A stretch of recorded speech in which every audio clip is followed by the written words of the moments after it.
তো এখন যে কনসেপ্ট আলোচনা করবো সেটা তোমাদের বেসিকের জন্য খুব ইম্পর্টেন্ট। দেখো এখানে আমাদের একটা রেজিস্টার রয়েছে সার্কিটে এবং এখানে আমাদের সাপ্লাই ভোল্টেজ হচ্ছে এসি। তো এসি সাপ্লাই ক্ষেত্রে V equal to V M sine omega t আমরা জানি।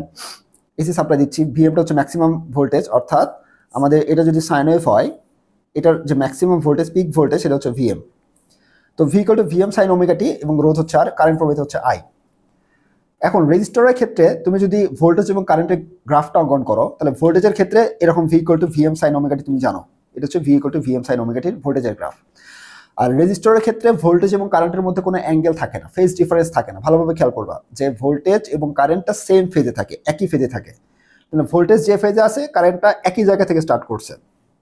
দেখো স্টার্টিং পয়েন্টের দিকে লক্ষ্য করো, এখান থেকে ভোল্টেজ স্টার্ট হয়েছে, এখান থেকে কারেন্টও স্টার্ট হয়েছে, তার মানে স্টার্টিং পয়েন্টটা সেম, তার মানে ভোল্টেজ এবং কারেন্ট একই ফেজে আছে, এদের মধ্যে কোনো ফেজ ডিফারেন্স বা অ্যাঙ্গেল নাই। এখানে ম্যাগনিটিউডটা আলাদা হতে পারে। ম্যাগনিটিউড মানে হচ্ছে পিক ভ্যালুটা, দেখো ভোল্টেজের পিক ভ্যালুটা সর্বোচ্চ, কারেন্টের পিক ভ্যালুটা তার থেকে কম। তার মানে ম্যাক্সিমাম ভ্যালুটা কম বেশি হতে পারে কিন্তু ফেজ ডিফারেন্স থাকবে না, অর্থাৎ যেখান থেকে ভোল্টেজ স্টার্ট হবে সেখান থেকে কারেন্ট স্টার্ট হবে। তাহলে এই গ্রাফ দ্বারা বুঝতে পারবো আমরা এটা হচ্ছে রেজিস্টিভ সার্কিটের গ্রাফ, অর্থাৎ রেজিস্টর থাকলে ভোল্টেজ এবং কারেন্ট একই ফেজে থাকবে। এখন যদি বলা হয় ভেক্টর ডায়াগ্রাম অঙ্কন করে দেখানোর জন্য, এখন ভোল্টেজ এবং কারেন্ট এগুলো হচ্ছে আমাদের ভেক্টর রাশি, মান এবং দিক দুটারই প্রয়োজন হয়, সেজন্য এটাকে বলা হয় ভেক্টর রাশি। তাহলে ভেক্টর রাশিকে প্রকাশ করতে গেলে যদি ই দ্বারা আমরা ভোল্টেজ প্রকাশ করতে পারি বা ভি দ্বারা প্রকাশ করতে পারি। দেখো ভোল্টেজ ই হচ্ছে যে ফেজে আছে, কারেন্টটা একই ফেজে আছে। দেখো ভোল্টেজ এবং কারেন্টের মধ্যে কোনো অ্যাঙ্গেল নাই। ভোল্টেজ যদি এই দিক বরাবর থাকে, অন্য কালারে দেখাই দেই, কারেন্টটাও একই জায়গাতেই আছে, একই পজিশনে আছে, অর্থাৎ এটা যদি ভোল্টেজ এটা কারেন্ট, ভোল্টেজ ভি বাই ই যেটা তুমি প্রকাশ করো। তার মানে রেজিস্টিভ সার্কিটের ক্ষেত্রে ভোল্টেজ এবং কারেন্টের মধ্যবর্তী অ্যাঙ্গেল 0 ডিগ্রি। এর ভালোভাবে খেয়াল রাখবা, এগুলো তুমি নোট করতে পারো। তাহলে ভোল্টেজ এবং কারেন্টের মধ্যবর্তী অ্যাঙ্গেল 0 ডিগ্রি, এদের মধ্যে কোনো ফেজ ডিফারেন্স থাকে না, অর্থাৎ ভোল্টেজ যেখান থেকে স্টার্ট হবে কারেন্টটাও সেখান থেকেই স্টার্ট হবে। এখন আসো ইন্ডাক্টরের ক্ষেত্রে, খুবই ইম্পর্টেন্ট, এবং এটার জন্য অনেকে ল্যাগ লিড ভুল করে। আমি একটা শর্টকাট টেকনিক শিখে দিচ্ছি, এটা অ্যাপ্লাই করে তুমি ভাইভাতেও মনে রাখতে পারবো। কারণ ভাইভাতে দেখা যাচ্ছে অনেকে টেনশনে চিন্তা শক্তিটা অনেক কমে যায়, যার ফলে তারা এই যদি হঠাৎ করে কোশ্চেন করে ইন্ডাক্টর ল্যাগ করে না লিড করে, তখন এই অ্যান্সারটা চিন্তা করে বের করাটা তার জন্য ডিফিকাল্ট হয়ে যায়। আর যদি সে শর্টকাট একটা টেকনিক জেনে থাকে তাহলে সেটা অ্যাপ্লাই করে ইনস্ট্যান্ট অ্যান্সারটা দিতে পারে। আমি এরকম অনেক স্টুডেন্টকে দেখেছি যে যদি বলা হয় ইন্ডাক্টর ল্যাগ করে না লিড করে, চিন্তা করতে করতে তার মাথার চিন্তা শক্তিটা কমে যায় এমনিতেই টেনশনে, যার ফলে অ্যান্সারগুলো সঠিকভাবে দিতে পারে না। আর যদি টেকনিকটা জানো তাহলে অত চিন্তা না করেও তুমি অ্যান্সারটা ইজিলি বলে দিতে পারবে, পরে তুমি এটাকে এক্সপ্লেন করতে পারবা, কোনো অসুবিধা হবে না। তো সেক্ষেত্রে দেখো আমরা গ্রাফটাকে দেখে নিই, তারপর শর্টকাটটা তোমাকে দেখে দিচ্ছি। তার মানে voltage V equal to V M sine omega t আমরা সাপ্লাই দিচ্ছি, ইন্ডাক্টর অ্যাপ্লাই করলে এদিক দিয়ে একটা কারেন্ট প্রবাহিত হচ্ছে। তাহলে ভোল্টেজ অ্যাজ ইউজুয়াল আমরা ধরলাম এখান থেকে স্টার্ট হচ্ছে, 0 থেকে স্টার্ট হচ্ছে। এখন 180 ডিগ্রিতে আমাদের এই জায়গায় আসে তোমরা জানো, এবং 360 ডিগ্রিতে এই পজিশনে আসে। এটা হচ্ছে পাই, এটা হচ্ছে 2 পাই, এটা হচ্ছে V equal to V M sine omega t, এটা হচ্ছে ভোল্টেজের গ্রাফ। আর কারেন্টের ক্ষেত্রে দেখো আমাদের কি হচ্ছে, কারেন্ট এখান থেকে স্টার্ট হচ্ছে, অর্থাৎ আমাদের ল্যাগ হচ্ছে, দেখো তো ভোল্টেজটা কোথা থেকে স্টার্ট হলো, ভোল্টেজটা স্টার্ট হচ্ছে এখান থেকে, আর কারেন্টটা স্টার্ট হচ্ছে এখান থেকে।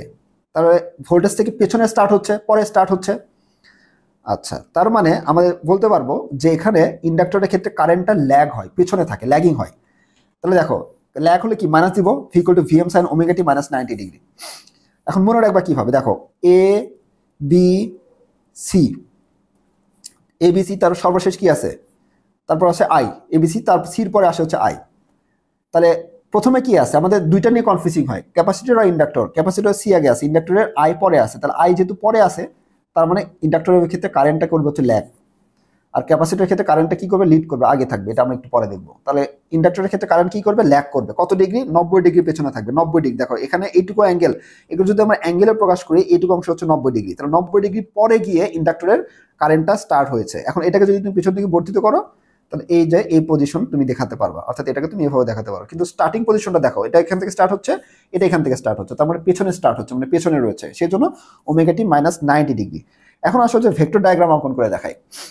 দেখো ভেক্টর ডায়াগ্রাম হচ্ছে ই এদিক বরাবর আছে, ই থেকে 90 ডিগ্রি পেছনে গিয়ে, অর্থাৎ এই যে 90 ডিগ্রি পরে গিয়ে আমাদের কারেন্টটা উৎপন্ন হয়েছে, তার মানে 90 ডিগ্রি পেছনে আছে।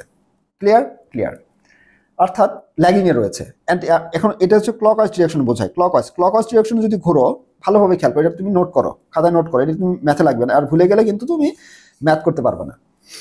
তার মানে এই ভোল্টেজ থেকে যখন আমি 90 ডিগ্রি ক্লকওয়াইজ ডিরেকশনে ঘোরাচ্ছি তখন মান অ্যাঙ্গেল বোঝাবে হচ্ছে নেগেটিভ, অ্যাঙ্গেল বোঝাবে নেগেটিভ, ক্লকওয়াইজ ডিরেকশনে নেগেটিভ হবে, ক্লকওয়াইজ ডিরেকশনে অ্যাঙ্গেল আসবে হচ্ছে নেগেটিভ।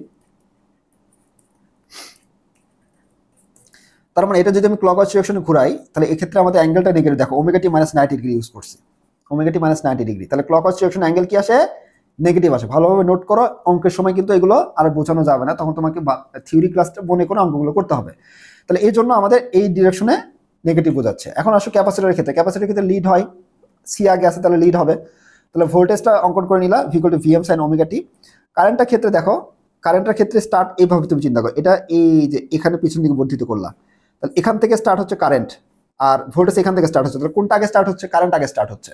আবার লক্ষ্য করো, আবার লক্ষ্য করো, তাহলে এক্ষেত্রে আমাদের আমি সবুজ কালারে দেখাই, তাহলে এটা ভোল্টেজের গ্রাফ আর কারেন্টের গ্রাফটা এরকম এখান থেকে স্টার্ট হওয়া মানে কি? এটা তুমি পিছন দিকে বর্ধিত করো, তাহলে শুরুর পজিশনগুলো দেখো, স্টার্টিং হচ্ছে দেখো এটা এখান থেকে স্টার্ট হচ্ছে আর এখান থেকে স্টার্ট হচ্ছে, তাহলে কোনটা আগে স্টার্ট হচ্ছে? কারেন্ট।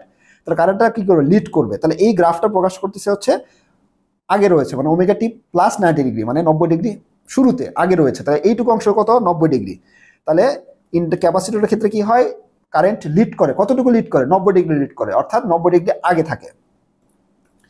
এখন এটাকে যদি আমরা ইকুয়েশনে দেখাই, গ্রাফতে দেখাই, ভেক্টর ডায়াগ্রাম, তাহলে ভোল্টেজ থেকে দেখো কারেন্টটা আগে রয়েছে, মানে এই দিক বরাবর শুরুতে রয়েছে, তাহলে শুরুতে আছে কারেন্ট, তারপর আছে ভোল্টেজ, তাহলে ভোল্টেজ কে আগে আছে? কারেন্ট আগে আছে, তাহলে ভোল্টেজ থেকে কারেন্ট আগে আছে। এখন এটাকে তুমি যদি অ্যান্টি ক্লকওয়াইজ ডিরেকশনে ঘোরাও, অ্যান্টি, দেখো এদিক বরাবর হচ্ছে ঘড়ি কাঁটার বিপরীত দিকে, তাহলে অ্যান্টি ক্লকওয়াইজ ডিরেকশনে যদি ঘোরাও, অ্যান্টি মানে বিপরীত, আর ক্লকওয়াইজ ডিরেকশনে ঘোরাও, অ্যান্টি ক্লকওয়াইজ ডিরেকশনে ঘোরাও, তাহলে অ্যাঙ্গেল আসবে হচ্ছে পজিটিভ। এই যে দেখো অ্যাঙ্গেল হচ্ছে পজিটিভ। এগুলো কিন্তু ম্যাথ করার সময় লাগবে, ছোট ছোট পয়েন্ট কিন্তু খুব ইম্পর্টেন্ট বেসিকের জন্য। তাহলে আশা করা যায় এখন তুমি এগুলো বিষয়গুলো বুঝতে পেরেছো।